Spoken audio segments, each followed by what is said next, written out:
Так, ну ладно, теперь можно поговорить. Вот я принес кусочек глины из той кучи. Сейчас можно что-нибудь слепить. Она такая прямо, знаете, холодная. Я бы сказал, даже приятная на ощупь. Итак, сегодня 2 июня 2026 года. Наташа у меня на работе, на сутках. Я сегодня запекал курицу. Просто смотрю, там люди ходят, удивляются, сколько здесь песка. Так вот, сегодня запекал курицу. Наташа ее вчера замариновала. И думала, что, вообще думала, что я ее еще, запеку вчера еще. Вот, она уходила к Вале, а я что-то там, провозился, ролики пока монтировал, еще что-то делал. Короче, про курицу забыл, сам перекусил, там была еда. Ну, как перекусил? Поел. Было крыло куриное, копченое. Что еще? Что-то еще я там ел, кроме крыла. Я вообще на еде не зацикливаюсь. Вот. Ну, Наташа вечером пришла, говорит, а курицу? Я говорю, слушай, а ты же мне ничего не говорила, чтобы я ее должен запечь. Она говорит, как не говорила? Мы же с тобой разговаривали. Еще думали, как ее лучше запекать. И будет ли она крутиться на вертеле в духовке. Потому что курица почти 2 килограмма. Ну, прямо такой кабан. Наташа ее со специями так хорошо замариновала.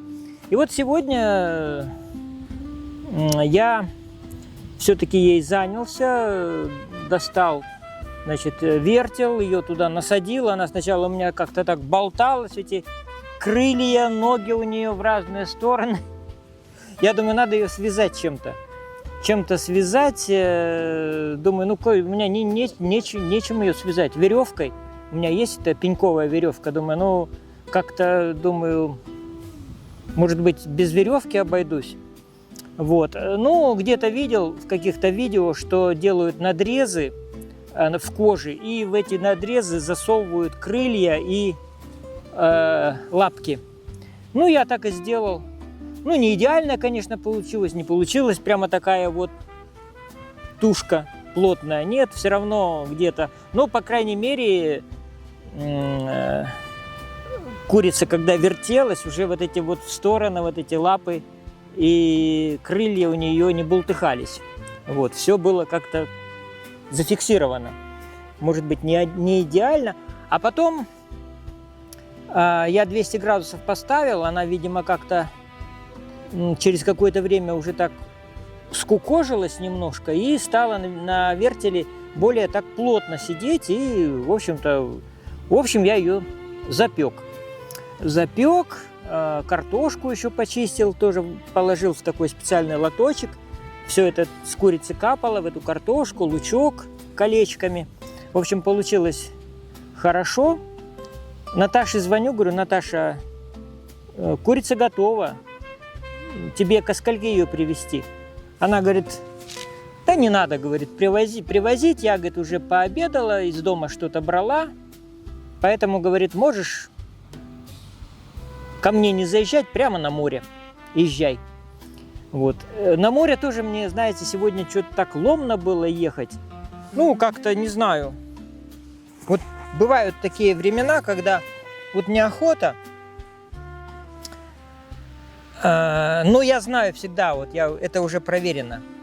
Да, бывает неохота, но когда на море приезжаешь и знаешь, что это не зря. Все равно море, оно заряжает, на море отдыхаешь, дышишь, всегда что-то видишь новое. Несмотря, что я приезжаю всегда в одно и то же место, но всегда что-то нахожу новое для себя. Вот сегодня я, видите, нашел, что, во-первых, песок сегодня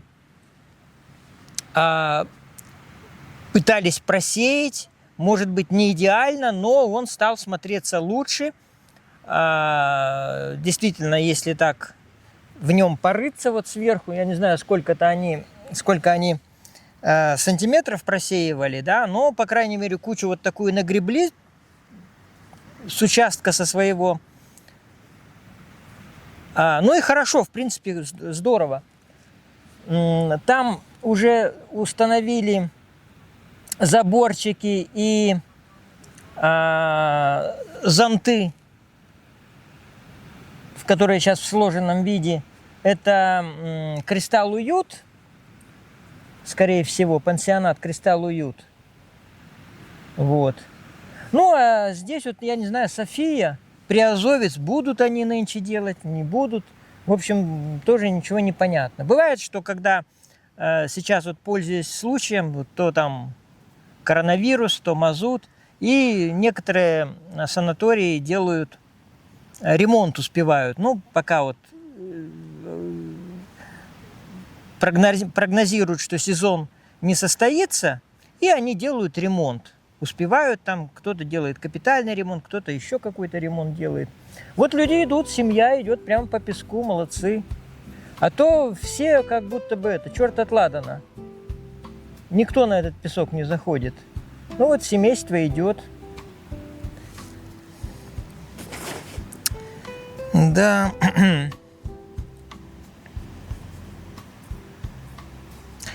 Ну вот, сделал я эту курицу сегодня. Поел. Наташа сказала, что не надо к ней заезжать. Ну, думаю, ладно, не буду заезжать к ней, раз она сказала.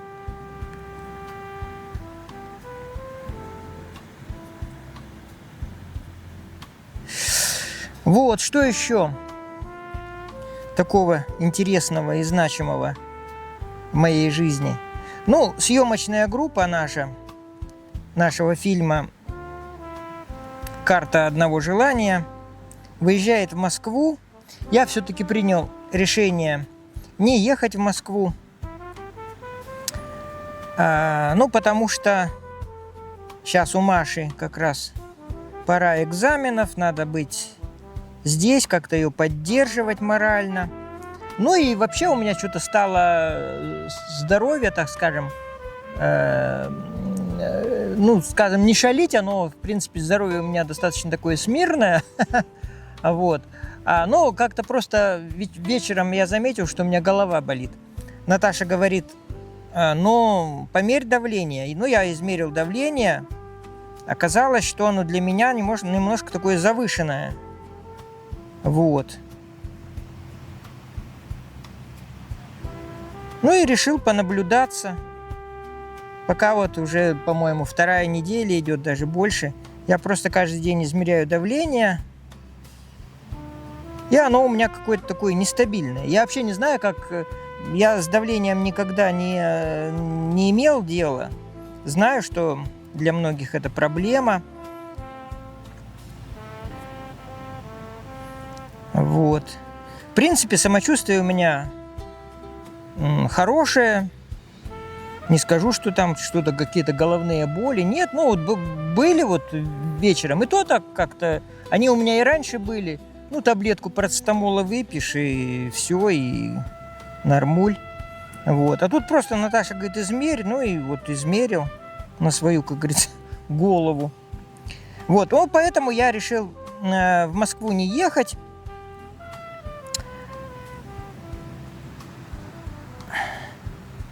А тут еще такое интересное дело. Композитор Игорь, ну, фамилию не буду его называть, с которым мы написали песню про Анапу. Ну, я ее назвал «Морская фиеста», а Игорь ее сейчас переименовал «Легенды Анапы». Вот. Там действительно поется про Анапу, про Гаргипию, про Высокий берег, Утриш, Джимите. В общем, все такие специфические названия. То есть песня, ее нигде не споешь, кроме Анапы. Вот. Мы ее написали давно уже. И вот в этом году Игорь говорит, что должна из Москвы приехать съемочная группа. там режиссер, актеры. И эта группа будет снимать клип. Будет снимать клип. Он хочет меня подключить. Я говорю, не, я организатор плохой, я ни квартирами не могу заниматься, ни культурную программу организовать. Говорю, я человек такой вот. Встретиться могу, там, ну как-то так, просто поприветствовать как автор. Может быть, где-то даже мелькнуть в самом клипе, это мне Игорь предложил. Ты, говорит, сам можешь сняться. Ну, я как бы для такого клипа я не киногеничен, я считаю. Просто у меня внешность такая, ну, лучше не портить такой замечательный, если он действительно будет снят, клип о море, о лете. Там пусть будут молодые люди, девушки красивые, длинноногие, с красивыми фигурами. Ну, а я уж как-нибудь обойдусь без этого. Хотя, может быть, где-то на заднем плане в шляпе и промелькну. Но это не точно. Все это не точно, но будем надеяться, и такая информация есть. Вот. Что еще? Ну и все, пожалуй. Не буду слишком уж забивать эфир, как говорится. Это мой непрямой эфир. Рубрика. И, кстати, ну, скажу уж, тут недавно я стал смотреть репортажи из Франции. Во Францию уехал один мой знакомый, блогер. Он просто вот взял и уехал во Францию. Уехал. Вообще с ним такие приключения случились. Он и паспорт потерял, и ноутбук, и деньги, 2000 евро, которые я наменял для Франции. Ну, по крайней мере, сейчас он во Франции. Сейчас он занимается легализацией, потому что ему надо пособие получить, жилье где-то найти. Сейчас он временно где-то живет и говорит, вот у него уже срок в этом месте кончается. В общем, проблем у человека очень много. Если вам интересно, я тоже оставлю ссылку на его канал под этим своим роликом. И вы тоже будете смотреть. Ну, просто вот мне интересно. Вот человек, он такой смелый человек, где-то бесшабашный. И вот так уехать в страну, увезти жену и 3 детей. У него старший сын даже ОГЭ не стал сдавать, потому что нужно было срочно, у него просто возможность предоставилась выехать вот именно сейчас. И вот он выехал. Так что очень рекомендую смотреть. Его зовут Андрей. А я пока сидел, слепил вот такого. Хотел медвежонка слепить, а слепил какого-то мышонка. Вот. Поэтому сейчас я его близко покажу.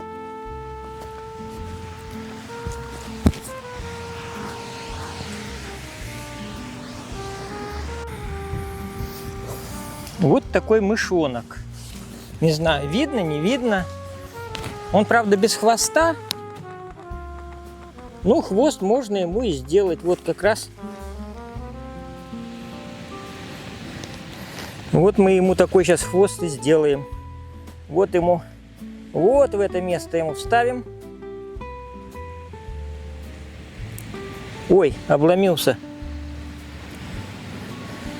Обломился хвост. Я даже не знаю, какой длины, но пусть будет вот такой хвост. Вот. Вот теперь вот мышонок сидит у нас. Вот на этой дюне. И любуется морем. Глазки ему тоже сделать надо. Глазки. Раз глазик. 2 глазик. О, теперь он смотрит.